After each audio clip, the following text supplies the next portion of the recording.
Welcome to the Rabia and Sana show. We're two Desi girls reinventing cultural norms with love to make difficult conversations easier to help you take courageous steps faster. Whether you feel like a misfit now or have been breaking the standards, this podcast is for you, for the adults, the young. Come as you be and become your authentic self as you desire. Let's go reinvent some cultural norms together. Hello everyone, I am Rabia Paracha. I have been a rebel without a cause for most of my life until I discovered my purpose to empower women to empower themselves. And that led me down a rabbit hole to become a life coach from CTI Coactive Coaching. And today I'm a mind and life power coach who helps people break free of their limiting cultural beliefs to find the life they love and the love of their life. Hello everyone, I am Sana. I am from New Jersey, a Pakistani American. Professionally, I work in the clinical research field. And personally, I have always had this purpose of empowering women of South Asian culture to be able to live the life that they want to live and be true to themselves instead of what the culture expects them to be. And so here I am pursuing that purpose, and I am also studying to become a life coach. Let's get started. Hello, everyone. Welcome to the Rabia and Sana Show podcast, the place where we talk about reinventing cultural norms. I am your co-host, Rabia Paracha. And I am Sana Shah. Thank you so much for listening, everyone. We're so excited to be here today recording this episode. It's a special one. It's going to be our last one of the year, right, Rabia? That's right. That's right. And we're going to be talking a little bit about the year in review, how we feel like right now as the year is coming to an end and there's so much going on in the world that it's kind of like a bittersweet time for me, because on the one side, I'm excited that this year has come to an end. There's lots of things personally that I've accomplished. We've done the podcast for a whole year now, or almost a whole year, and so many good things. But then there's this underlying melancholy of sadness because of the war and all the inhumanities that we're seeing, and also waking up to a new reality. It feels like this world isn't what I thought it to be, and all of a sudden now I'm dealing with this. Do you know what I mean? I absolutely know what you mean, Rabia. It's such a weird moment in life for me too. It's like the year was going on so well. We started the podcast professionally for both of us, right? We both got a new job, and I progressed in my mental health journey. I was calling this year my year of working on my mental health, and everything that happened with the war towards the end of the year now, and it's still going on, really kind of turned the tables and made everything so different for me in that I really became aware of how divided we are, as human beings. And so that's been eye-opening. But at the same time, I think it's reinforced what you and I are doing here together on this pod, to bring the people together, to talk about peace, to talk about love, to talk about our traumas and triggers. And I feel like this is so much even more needed in the times that we are now. You are so bang on, so bang on. Before we began this episode, I was just writing down a few points. I don't know if this happens for you. Sometimes we think about things during the week, or I'm going to talk about this, or I'm going to bring this up. It's so important to say. And then at the time of the episode, I'm kind of like draw a blank. What you said about reinventing cultural norms is that things come out into the open, like life events. I call it the autocorrect. Life autocorrects itself, where we think life is one way, and then all of a sudden you find out a new truth or a new reality. And it's so opposite of what I had originally thought. I thought, all this DEI talk that we have in our workplaces, and even generally everywhere, this inclusivity that we talk about, the diversity we talk about, the humanitarian causes that we talk about and speak up for, the mental health, the toxic behaviors. We've covered a lot of these things on our podcast in one way or another. But when this war broke out, I was appalled at the lack of humanity, at the lack of DEI. It was just a rude awakening. I think that's what I would call it, a rude awakening. And I'm still grappling with how do we be equals in this world? How do we find inclusivity with each other? how can we be more compassionate and understanding of each other rather than always pointing out what you did wrong? And so it goes on both sides, but I think we've got to stand up for humanity and call out things or be curious and inviting to considering different thoughts, but also have some form of accountability. It bothers me when only some people are accountable and not everyone. Yeah. I love what you said about the autocorrect, and it's taken me a long time to really understand what that autocorrect is. Just to explain it a little more for our listeners is life brings these situations to us in order for us to kind of wake up. And it feels like so bad. It feels like, oh my God, my life is upside down. And not just this war, but things in our personal life, like we have a fight with somebody or something happens. And it's sort of a way of awakening, like see what's happening. Where are you? Or you need to change course. It's like life's universe's way of telling us you need to do something different now because this is not happening for you. Like what happened in my personal life, I was letting it go, letting my life go, and like sacrificing. I was like, it's okay, I'll sacrifice for the culture, for the religion, but it was like a rude awakening. Like you got to do something about it, So I did, like it auto-corrected that for me. And I think that's what this war has been, in which I was also like, in our DEI talks, all of it, and the democracy, like knowing that we have a voice, we have freedom of speech, we have, things that we are living this Western world, and we want to help the others in other countries where they don't have that. But I feel like we've never really had that. And so that has been a rude awakening to autocorrect to, hey, you need to focus on these things because you're not aware. And not just for me, for I think many of us right now have opened up to this, that this has been happening so much, and we need to see it.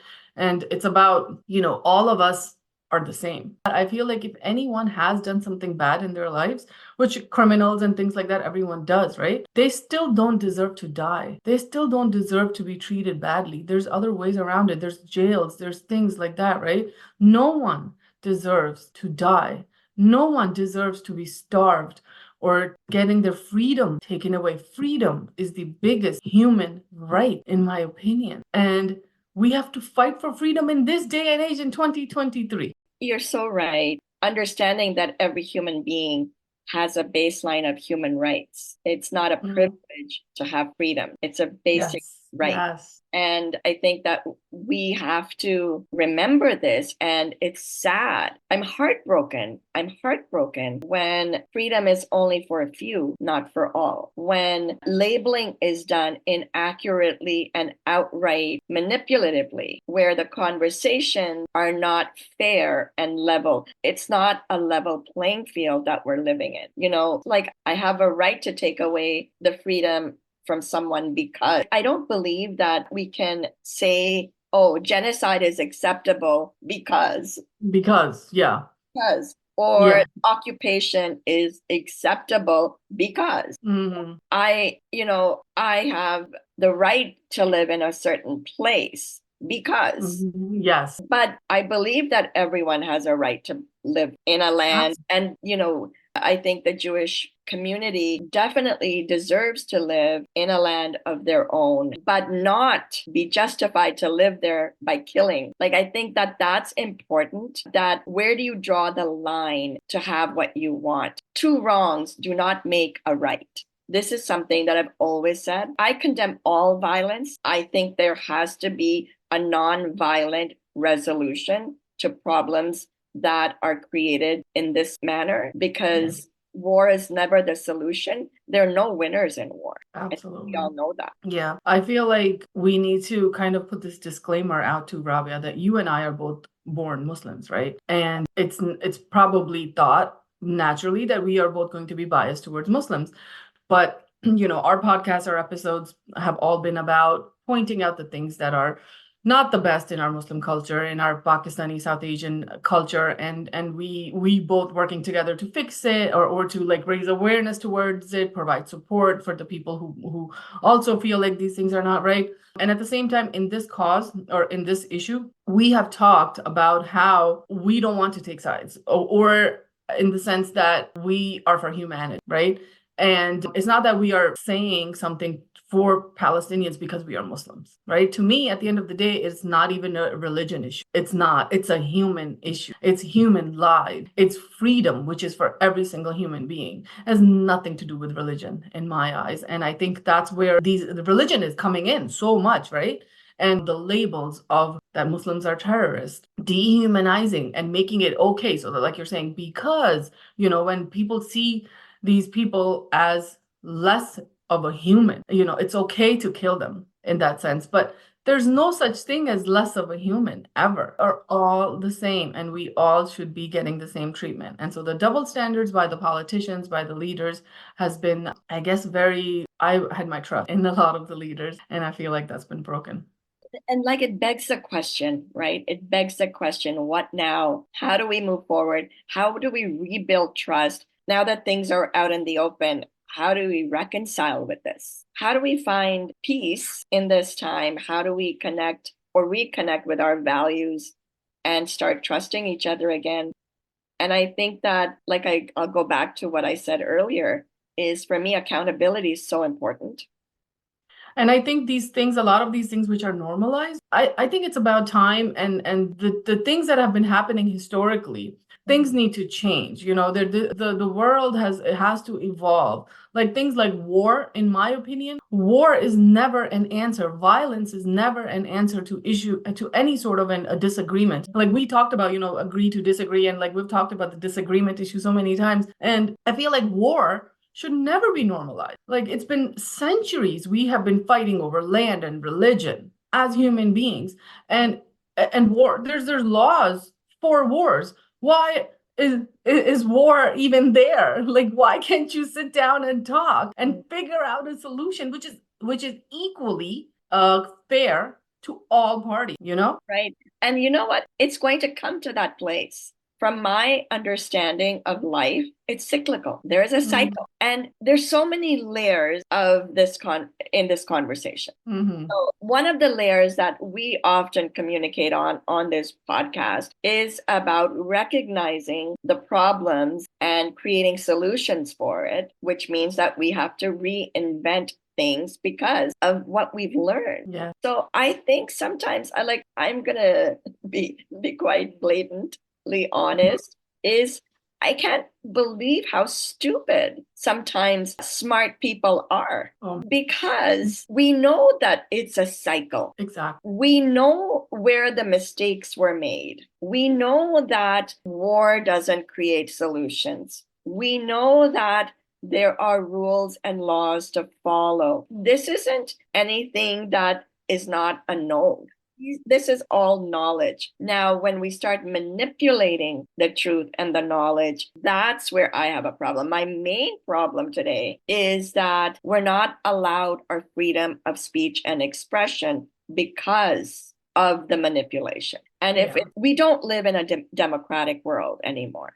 Any country today that says that they're democratic, and then there's censorship, and there is abuse of power, and then there is justification for war crimes. I think that's the problem, that everyone has a price and they can be bought. It's what's that amount for you? Back to what you said about our purpose is calling out things and being human. And presenting a humanist approach that's based on equality, inclusion, and human rights. What I want to say is that for me today, what my stand is, it would be irrespective of who's fighting who, irrespective. You brought in religion. I don't think that's an important topic per se, but it's an important topic to disclose, because people make that judgment. Oh, she's Muslim, so she's going to be supporting them. Yes. And I think that for me, and especially I think we're leading by example,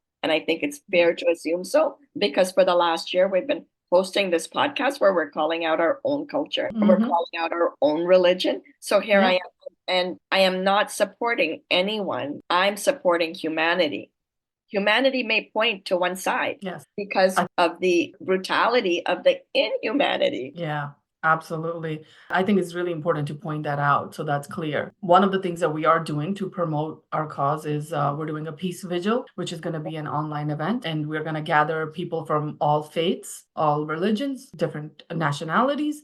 And we will come together to talk about peace and to put the peace energy out there into the universe, and what are some of the ways and what are some of the things that we can do to promote peace within the different cultures. And we did an episode on this as well with the really great speakers, which was our previous episode. So this is one of our initiatives that we are promoting this cause and not taking any sides, but really, again, for humanity. The number of children that are dead in this whole, I don't even know what to call it. I hate this word war now.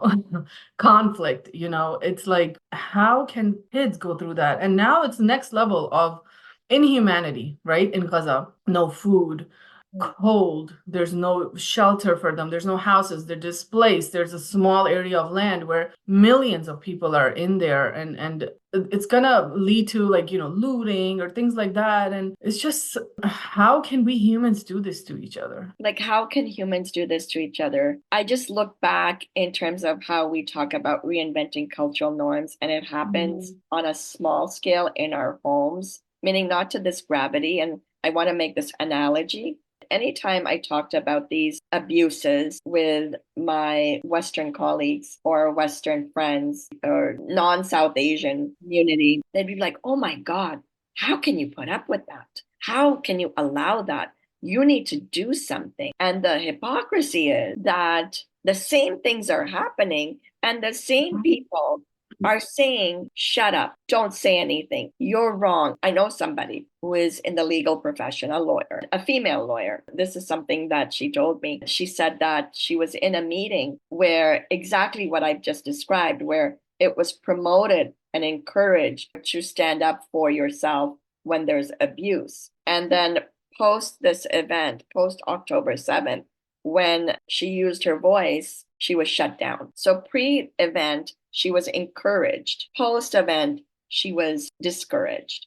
And so this scale of when it's like a bargaining tool, you can do this only when it's about your own, not about others. So that imbalance of democracy is really concerning to me. It's very concerning. Absolutely. And that makes me think of another point too that I've noticed in this whole conflict now, is that I myself am engaging with, people who are non-Muslims and try to get them to understand what's going on and see the other point of the view. And we have talked about compassion and kindness to each other, especially in our peace talks and our episode with the Shanta and Ali and Peter. And we said that compassion towards each other is so important, and empathy, right? And we talk about that in our relationships, how important it is to have compassion and empathy. And in the vast context of countries and religions and cultures, it should be the same. We should have empathy and compassion for each other. But what I have noticed in my conversations is that empathy is only there for your own kind, for your own race, for your own color. And I'm seeing this in all races. And it's like the celebrities who have made a brand out of peace and a humanitarian effort. When we have asked them to speak up on this cause, people are saying things like, no, this person can only do things because they're Black or they're white. Like, why would they go do this for Muslims? And I'm like, so humanity only exists for your own color, your own race? I don't understand that. Why? People have really built this around them, that empathy, they feel empathy. I don't think they built it like it's natural, that the empathy that they have, the compassion that they have, is for their own race only. I feel like we need to break that. We need to have empathy for all races, all cultures. Right. And I think what you're speaking to is secularization. I think what's happening is that we are only identifying and connecting with our own kind. And I think ultimately, going back to our very first episode, where we talked about cultural norms as a state of mind, and we talked about the folkways, the mores, and the taboos and laws. So there are four main basic fundamentals of how we operate that are under our thinking pattern, or that are creating our thinking pattern and are creating our emotional attachment to certain our religion or our country or our culture. And we brought up things like trauma bonding, Stockholm syndrome and trauma bonding, the same thing, where Mhm. we justify our actions because we don't recognize that there is something faulty there. Mhm. And I think that that's something really important for us to think about right now is how are we, I say this a lot, how are we a part of the problems that we're seeing? And back to your point about our vigil, we're doing this to really connect as human beings. I think we all want peace in this world. I don't think there are too many people that would be rah, rah, rah championing war at any time. Yeah. I really do. I think that we do want peace, but we want justice. And I think everyone right now wants justice for what happened on October 7th and for what happened in the last 75 years. I think you can't compartmentalize what we're going through right now. And the problem is, this is where the problem's beginning, I think, as in this situation, is that we want to isolate and compartmentalize the event to October 7th, whereas this issue is much deeper and bigger. And definitely, I think we can take a line from the Quran and take it out of context. We can take a line from what someone said, either side, and take it out of context. I think it's really about, we talked about this in our last episode about peace, that it's really about using critical thinking. Education doesn't teach you what to believe. Education teaches you how to think critically, how to think. And then rather than judging, create discernment, act from that place of knowing, from that place of humanity. I believe humanity is our knowing. And we must act from there. And we must come together in spite of our differences for that one purpose, which is that we all want peace. And I think if we talk about peace, we can find a resolution. But when we talk about war, we'll find all these reasons to accuse each other of terrible things. I love that. I think that is so, so important. And I really hope that people understand what you're saying. And I just want to, back to your first point, are you saying that when we don't feel compassion towards people outside of our race is because of the conditioning and because of the way we are raised and unintentionally, unconsciously, it's in our brains. And when you're saying about this critical thinking and discernment, it's going to involve a lot of unlearning of that conditioning that we have. And because of that conditioning, people are blinded to do that critical thinking, to just believe what they are told because it kind of feeds on that triggers that have already been built in. And this is the same concept that we always talk about in our mental health topics, right? Like your triggers can make conflicts between relationships, and the conditioning that's there doesn't allow us to actually know what we are feeling or what's happening. It's really the same thing at a personal level, a small family level, and this big level, and the root cause deep down. Yes. So in a short form answer, the answer is yes. So I Sure. want to break this down, and I might have to ask you again because Okay. I want to make sure that I answer all those questions to get that clarity. Okay. So number one, yes, we are conditioned. And so we become what we see most, what we hear most, we think about most. Unlearning is what happens, but I don't think we need to unlearn anything. I think we need to create new things to learn. Mm. So we're not thinking about changing ourselves. We're thinking about becoming ourselves. See, change is difficult. You know, if someone tells you your whole life that when you see light outside, it's day, and when you see dark outside, it's night. And then all of a sudden, which is that autocorrect I'm talking about, all of a sudden someone says, you know what everyone told you about day or light being day and dark being night? Let me just tell you, you need to unlearn that, because what I'm trying to tell you is light means dark and dark means light. So that's a hard pill to swallow for anyone, for me. So I don't want anyone to think that they have to convince themselves of something they don't believe. Mm-hmm. What I would request from everyone is to consider, how does that belief serve me? What is it bringing to my life? Is it causing me to question my reality and everything that I have known to be true? Or is thinking in a slightly more inquisitive way, in a more curious way, will that help me understand myself better and connect the dots in my life, link things that were disconnected in my life? So, like we do in I Understand, Mm-hmm. like we need to create a new way to understand and relate and communicate. If we keep repeating what we've done, we'll always land where we are, which is why this cycle, this cyclical cycle, is you can't expect different results by doing the same thing. Absolutely. And that's the definition of insanity. When you do something over and over again and you're expecting a different result, that's Yeah. the definition of insanity. Gosh, I wish that the leaders can understand this, because how many more terrorist organization or Hamas will be created? It's going to be the same cycle, been going on for centuries even. Yeah. And it's not limited to just this situation. Yeah. It's Yeah. it's everywhere. It's on all situations.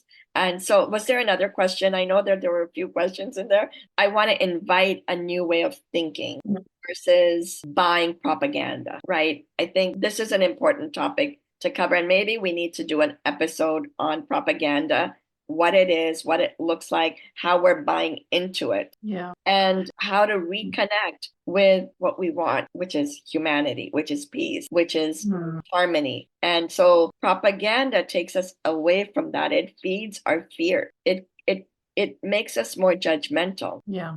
It makes us more anxious, and it instills a hatred. I think it actually creates hatred within us. And so this is all manipulation of the media. And I hope our episode doesn't get censored, because we're well intentioned. We want to create peace, and we do want to have harmony in this world. Yeah. So my next question was, like, you know how you said that you have to look back and see, how does this belief serve me? And so in the context of the cultures and the countries fighting, the conditioning and the beliefs that people have, how does this serve my people? How does this serve humanity? How does this serve us living in peace on this earth together? I think these should be the questions that they should ask before moving into actions based on the beliefs and based on what they think happened or what they are seeing as happened, right? Is that the correct line of thinking? That So be inquisitive and create inquiries rather than creating judgment. But how can they do that? How can we do that when the conditioning and the beliefs, like, how can you make a critical thinking and the discernment when the conditioning and the beliefs are there so much that people are not even exposed to other information? There are multiple things that happen. They feed our beliefs, they create anxiety, they trigger our triggers, they trigger our mental health conditions. So I'm not saying not to do it, Yeah. because I think it's very important to be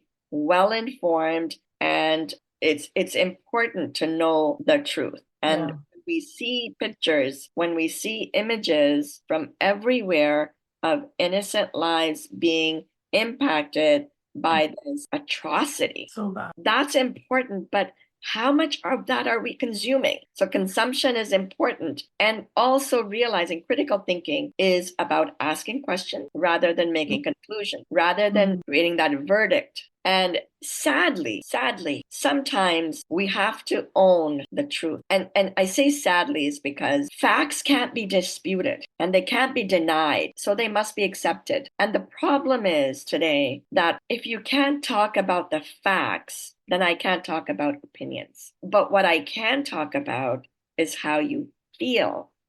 So the thing is, the way our brain works is when we ask a question, the job of our mind is to find the answer. If we're not asking the question and we're reinforcing the belief about what you're experiencing, how you feel, what you feel is the cause of your pain. The new questions, the new answers, the new eyes cannot be created. So I think that's the thing that for me right now, I really am challenging myself to step beyond what I know and what I see. Yeah. and what I believe, really challenging myself every day, all the time, sometimes like multiple times in a day, multiple times in an hour to say, okay, Rabia, you know what?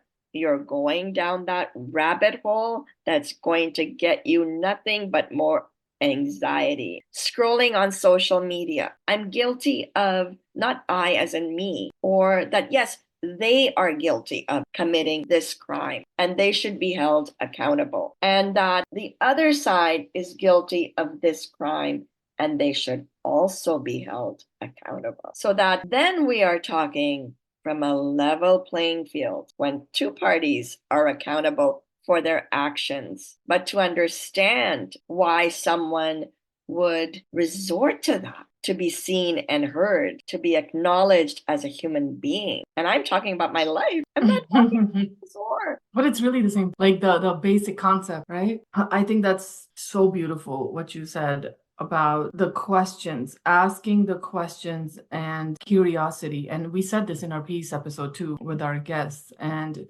in the personal life too, this is how we had started when we were talking about in many of our episodes, no one is coming to save you. Ask the questions to yourself. Is this serving me? And when there's so much information out there, like you said facts, right? There's facts are facts. But I think when this critical thinking needs to happen and when these questions need to arise, you have to go through the information that we are being presented in this time and not just go to one source, but you have to kind of make a discernment like as trends. When you see lots of different news, you have to make your own news out of it. And it really, really sucks that in this day and age, we cannot get facts, like facts are opinions these days. Alternative facts is a word that came up in 2020. It's like how are there other facts? Facts are supposed to be facts. But then again, I think that discernment is so important. And I think this has been a really wake-up call for us because we were kind of just living in this wave of social media with the entertaining things that we have, with the world in our fingertips. You can order anything. You don't need to go anywhere. And we really need to take charge of our lives on this earth. And so look at all of the information, be curious, ask questions, and make your own discernment based on trends that you see in the information that you are presented with. And then question it. Absolutely. So, what I want to do, Sana, is offer 4 questions that we can all use for self-inquiry when we are in judgment or to actually activate our critical thinking. When we ask ourselves these 4 questions, number 1, what does it mean? Mm-hmm. Number 2, what are the implications of it? Number 3, how can I use it? And number 4, how does it work in my life? These 4 questions can actually help us create a deeper understanding of where we are and what's important to us without focusing on what we know and what our beliefs are.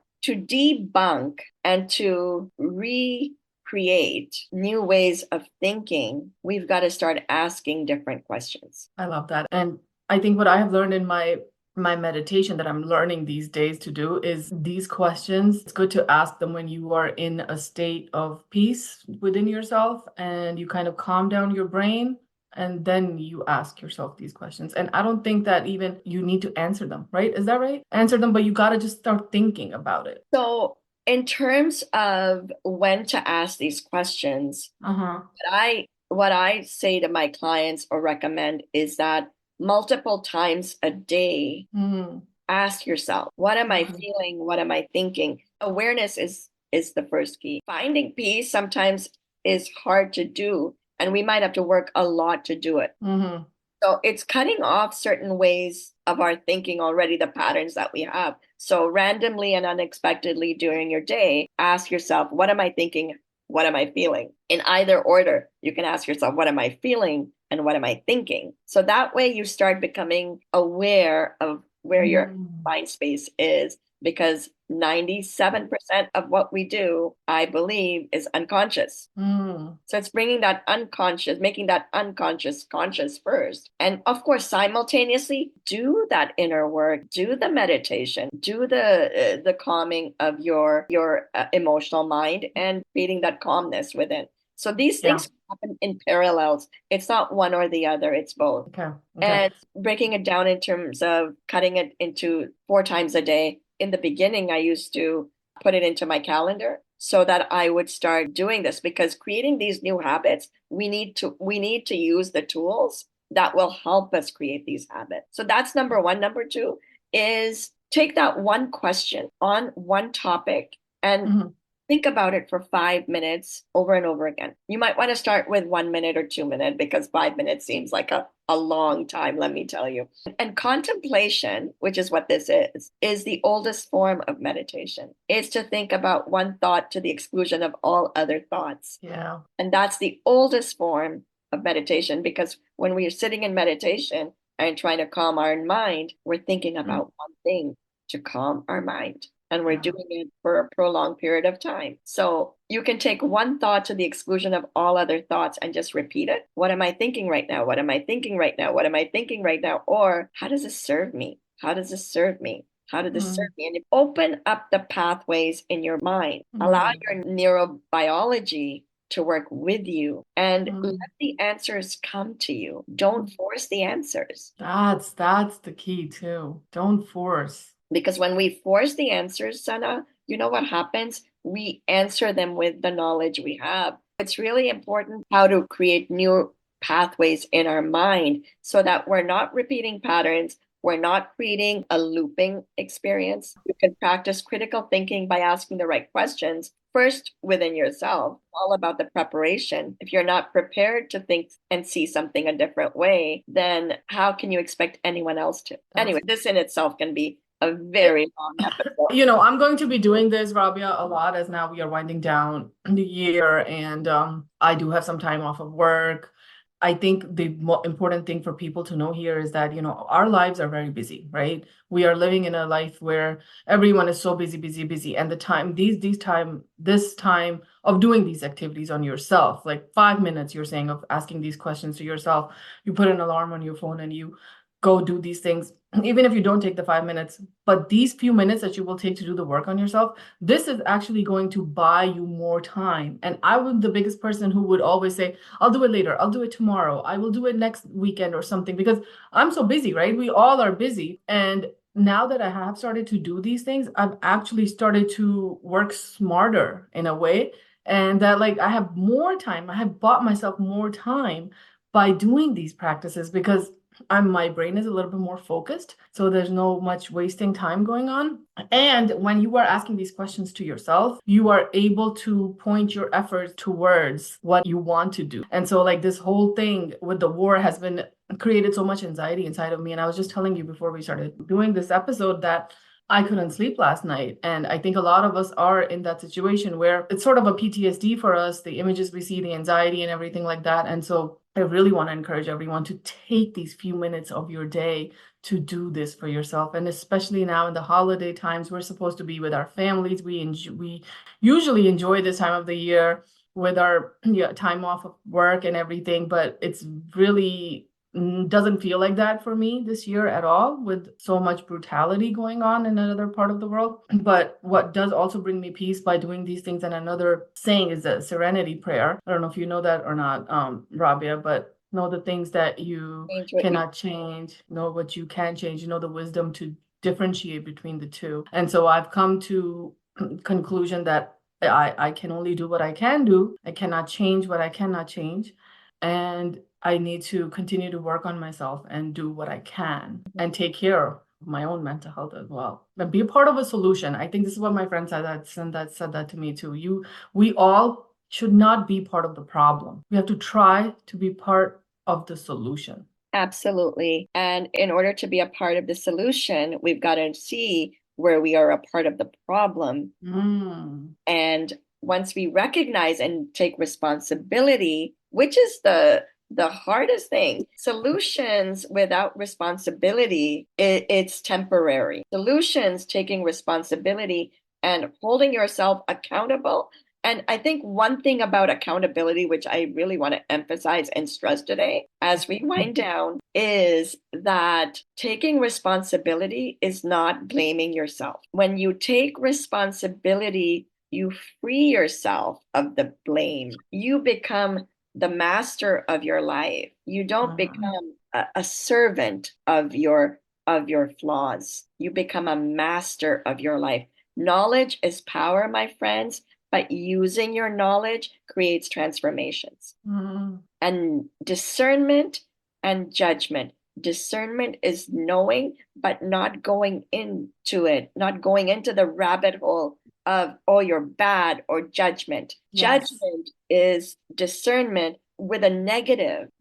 And what I mean by that is I can call myself, oh, I did something wrong, quote unquote, wrong or bad. And I start telling myself, you are a bad person. You smoke or you drink, you're a bad person. Yeah. That judgment is rooted in fear, shame, guilt, worry, anxiety. Yeah. Say that I do this and not go into it. Discernment is having the awareness without having the judgment, having the knowing without calling out what you're doing. Responsibility is saying, yes, I do this. Now that I have the awareness, I can do better. Yeah. I don't have to scold myself and lead myself down a pathway that creates my discomfort, my suffering, my anxiety, my depression. That's how I would say the two are the same yet different. But right now, I think where I'd like to end this episode with is gratitude, because gratitude is also, it's an antidote for suffering. Yeah. Connect with what we have and be grateful for it. And I just want to offer my gratitude to everyone for being a part of our journey. And I'm very grateful for you, Sana, as well. We've Thank had you. this journey together. I am grateful for you as well, and everything that I have learned with you and everything that I have learned on doing this experience together on the podcast. And I'd like to invite everyone to comment and let us know how it went when you asked these questions for yourself, and how did it go? If any feedback you have on any challenges you face doing it, comment and ask us any questions. And I hope that next year we start off with humanity, and we start off with more coming together when it comes to compassion for each other. And we all have great time in learning ourselves to do these discernment and critical thinking at the end of this year for the remaining days that we have. And gratitude, like you said, Rabia, and one of the ways to do it is writing down what you are grateful for. That's been really helpful for me, because if I don't write it down, it helps me to think better about what I am grateful for on an ongoing basis, weekly gratitude. For sure, for sure. And so let's just ponder for a minute and give ourselves the acknowledgement and the appreciation for enduring what we've endured and for believing in ourselves, because impossible and I'm possible is a spectrum, and in between is possibilities. And the possibilities between impossible and I'm possible is up to us. We can choose our actions towards what we do want versus what we don't want. That's the journey between impossible and I'm possible. So much more to say, so much more to say. Yes, absolutely. Yeah. And we will continue to do more and dig deeper into these individual topics that come up. So thank you, everyone, for listening. This was really, really amazing. I wish everyone a great holiday. I hope we get some rest and some very needed mental health break. And our fellow people in Gaza suffering through this, I really hope that they can get some peace as well. Yes, absolutely. I wish everyone a peaceful time in spite of the unrest and lack of it in this world right now. We all are the masters of our own being, and we can create peace within ourselves, because the more we spend time doing that, the more we can create peace together. And I wish everyone a restful, peaceful, and loving time with your loved ones. And join us, please, for the Peace Vigil. We will be posting more information on our social medias. We are at the Rabia and Sana Show on Instagram, on TikTok, and on YouTube. Please do follow us. Let's end this year with humility. I have hope that humanity will prevail. Yeah. Well, I think it's that time of the episode, Rabia. Yeah, it is. We're two Desi girls reinventing cultural norms with love. with love. Bye, everybody. See you next time. Bye-bye. Thank you for listening. We hope you enjoyed today's episode. Please rate, subscribe, and review wherever you listen to podcasts, and follow the Rabia and Sana Show on social medias. Remember, you can watch the video version on YouTube, and don't forget to share, like, and subscribe. If you want life coaching services, or you are reinventing cultural norms for yourself and think you would be a great guest and want to be on our show, please email contact@therabiaandsanashow.com. And be sure to check out our next episode. See you next time. See you next time.